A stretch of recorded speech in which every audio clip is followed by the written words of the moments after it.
आप लोग। आज की इस वीडियो में हम लेकर के आए हैं जो क्लास 10 की केमिस्ट्री है, उसमें जो चैप्टर का नाम है कार्बन एंड इट्स कंपाउंड, उसमें एक्सरसाइज सॉल्यूशन क्वेश्चन नंबर 10 से, ठीक है ना।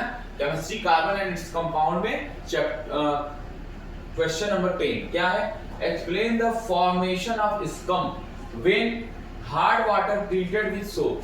जब हार्ड वाटर में सोप मिलाया जाता है, देखिए वाटर दो टाइप का होता है, एक होता है हार्ड वाटर, एक सॉफ्ट वाटर। सॉफ्ट वाटर पानी के साथ ज्यादा झाग देता है और हार्ड वाटर पानी के साथ झाग ज्यादा नहीं देता है, ठीक है ना। तो बोला कि अगर सोप में हार्ड वाटर में मिलाया जाए तो स्कम बन जाता है। स्कम मतलब होता है मैल या इनसॉल्युबल सॉलिड, ठीक है ना। इनसॉल्युबल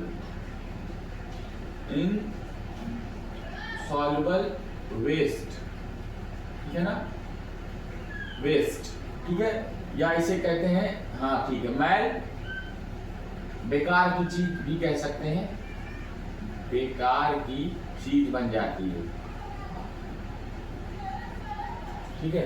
ये कब होता है? जब आप पानी जो होगा अगर हार्ड होगा, पानी अगर हार्ड होगा और उसमें साबुन डालेंगे तो बन जाएगा स्कम। स्कम को कहते हैं मैल या इनसॉल्युबल, जो वाटर में ना घुले ऐसा वेस्ट बन जाता है, तो उससे साबुन का नुकसान होता है। तो अगर हम देखें होता क्या है, जो वाटर होता है ना, देखिए अगर ये हार्ड है, अगर ये हार्ड वाटर है तो इसका मतलब इसमें मैग्नीशियम और कैल्शियम, ठीक है ना, मैग्नीशियम और कैल्शियम के साल्ट मिले होंगे। क्या मिले होंगे? मैग्नीशियम और कैल्शियम के साल्ट। साल्ट का मतलब हो सकता है कि कार्बोनेट हो, कार्बोनेट और सल्फेट, कार्बोनेट और सल्फेट होते हैं, ठीक है ना। अब इनका रिएक्शन जब साबुन से होगा, सोप से, C17H35 COON, ये आपका सोप का फार्मूला है, ठीक है। आवाज आ रही है, रुकिए मैं थोड़ा 1 मिनट के लिए पास कर दे रहा हूं।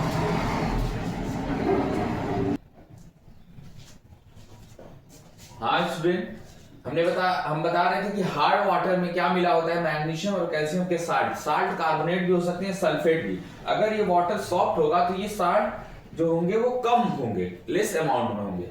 लेकिन अभी हम देखते हैं कि इस अकॉर्डिंग टू दिस क्वेश्चन, जब सोप का रिएक्शन हो रहा है किसके साथ हो रहा है? हार्ड वाटर के साथ। तो ये हार्ड वाटर है, ये सोप है, C17H35 COONA। तो क्या हो जाएगा कि यहां पर सोडियम जो है ना, ये देख रहे हैं आप, सोडियम और ये मैग्नीशियम कैल्शियम, ये क्या है?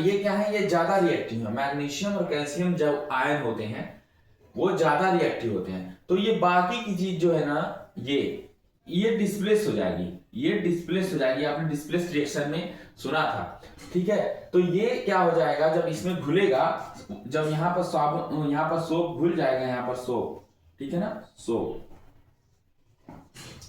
तो वो नीचे इस तरीके से गंदगी के रूप में यहाँ पर स्कम फॉर्म कर लेगा। क्या फॉर्म कर लेगा? स्कम फॉर्म कर लेगा। तो इसको इस तरीके से समझिए, वरना वैसे तो ये तो समझाने के लिए, नहीं तो ये लिखने पर ही नंबर मिल जाएगा आपको क्लास 10th में, एक्सप्लेन करने पर ही नंबर मिल जाएगा। जैसे क्या है? When soap is used in hard water scum forms because the soap molecule, soap के जो मॉलिक्यूल है, react with the calcium and magnesium salt, calcium और मैग्नीशियम साल्ट से रिएक्ट करते हैं in the water to create an insoluble substance, ठीक है ना। इनसॉल्युबल सब्सटेंस ये बन गया, स्कम हो गया। तो आप ये तो डायरेक्ट ही लिख सकते हैं, मैंने इतना समझाया सिर्फ समझने के लिए, बाकी ये आंसर ये भी है, ठीक है। Thank you. अब नेक्स्ट क्वेश्चन हम करने की कोशिश करेंगे।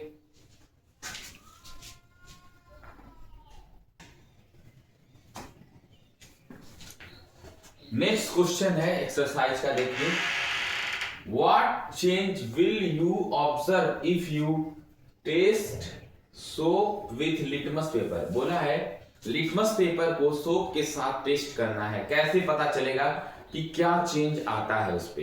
देखिए लिटमस पेपर जो होता है एक इंडिकेटर है। इंडिकेटर मतलब जैसे बाइक में भी इंडिकेटर होता है, उसमें राइट मुड़ना है, लेफ्ट मुड़ना है, तो वो इंडिकेट करता है, बताने वाला होता है, उसे कहते हैं इंडिकेटर। तो लिटमस एक नेचुरल इंडिकेटर है। Litmus is a natural indicator है ये, ठीक है, इंडिकेटर। ये क्या बताएगा? एसिड को और बेस को। चलिए देखते हैं कैसे कैसे क्या होगा, एसिड और बेस, ठीक है ना। अगर याद रखिएगा, इसमें एक चीज हमको और जानना है, लिटमस जो होता है लीचेन के पौधे से प्राप्त होता है, ठीक है। साबुन की बात कर रहा है यहां पर, सोप, देखिएगा सोप, देखिए सोप होता है बेसिक में, बेसिक नेचर का, ठीक है ना, बेसिक नेचर, ठीक है। तो ये क्या करेगा, क्योंकि ये बेस है, सोप क्या होता है? बेस होता है, तो वो क्या करेगा? रेड लिटमस को, रेड को ब्लू में बदल देगा, रेड लिटमस को क्या करेगा? चेंज कर देगा ब्लू में। और अगर, ठीक है ना, एसिड तो होता ही नहीं है, ये सोप एसिडिक नहीं होता है, ठीक है, लेकिन बेस होता है। तो बेस क्या करेगा? रेड को ब्लू में बदल देगा, रेड लिटमस को ब्लू में बदल देगा। और ब्लू लिटमस को क्या करेगा? अगर ब्लू लिटमस पा गया तो इसमें कोई चेंज नहीं आएगा, नो चेंज। तो ये इसका आंसर हो गया, आप लोग देख रहे हैं, बहुत इजी है। अच्छा, ये एसिड बेस और साल्ट क्वेश्चन में भी है, ये एसिड बेस और साल्ट के जो चैप्टर है उसमें है कि पीएच वैल्यू के अकॉर्डिंग आप सेट कर सकते हैं कि पीएच वैल्यू 7 से कम है तो एसिड है, 7 से ज्यादा है तो बेस है। और ये अब इसका आंसर कंप्लीट हो गया है, इसे आप लिख लीजिए।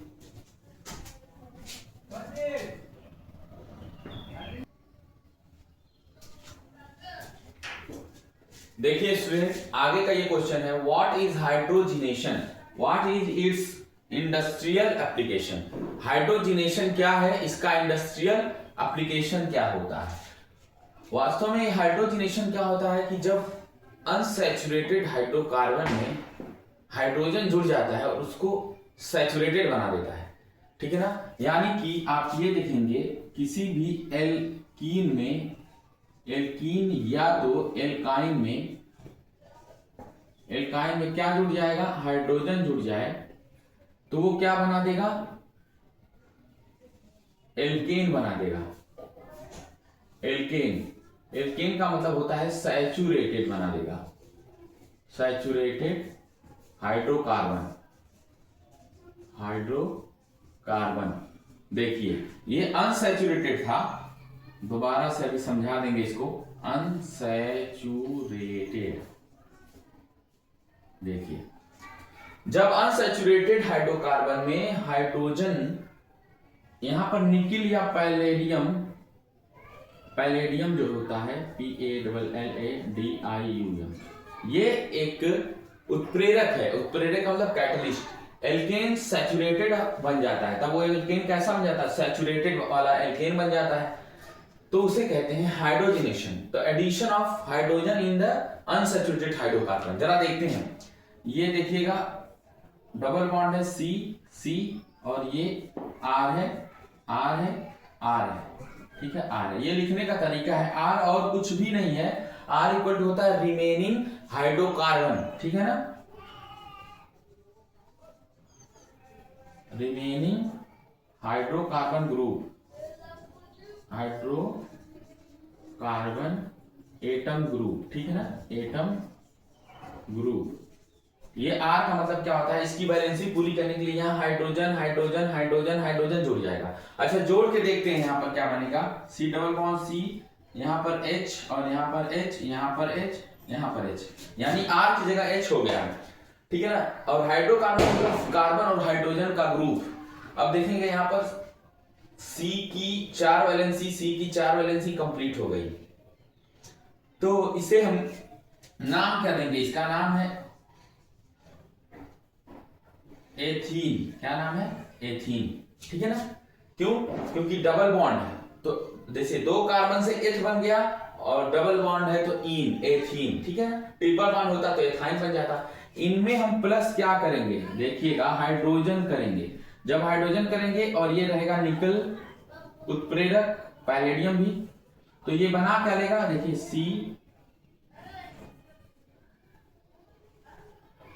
और यहाँ पर भी C, यहाँ पर रहेगा R, चलिए यहाँ पर भी R, और यहाँ पर H, और यहाँ पर H, और यहाँ पर भी H, और यहाँ पर भी H। अब सोचिए कि ये कैसे हो गया। यहाँ पर कितना था, 1 2 3 4, यानी 4 हाइड्रोजन थे, 4 हाइड्रोजन थे, लेकिन एक डबल बॉन्ड था। यहां पर क्या हो गया, 1 2 3 4, और ये दोनों जुड़े हुए हैं, ये R जो 2 हाइड्रोजन है ये जुड़ गए हैं, तो 6 हाइड्रोजन हो जाएंगे, लेकिन बॉन्ड हो जाएगा सिंगल बॉन्ड। अब इसका नाम अब ये क्या नाम हो जाएगा, एथीन नहीं होगा, अब इसका नाम इथेन हो जाएगा, क्योंकि सिंगल बॉन्ड है, इसका नाम इथेन हो जाएगा,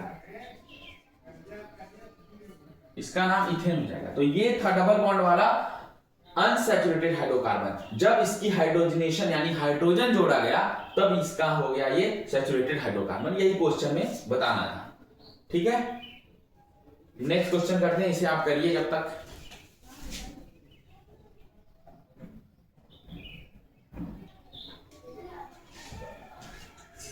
ये कंप्लीट हो गया। इसके आगे एक क्वेश्चन है, मैंने अभी पढ़ा कि कौन सा क्वेश्चन रह गया है, तो इसमें लिखा है नेक्स्ट क्वेश्चन जो 13 वाला है कि which compound goes under hydrogenation, which compound goes under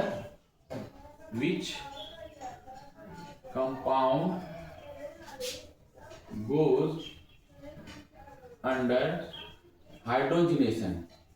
hydrogenation का मतलब होता है कि कौन सा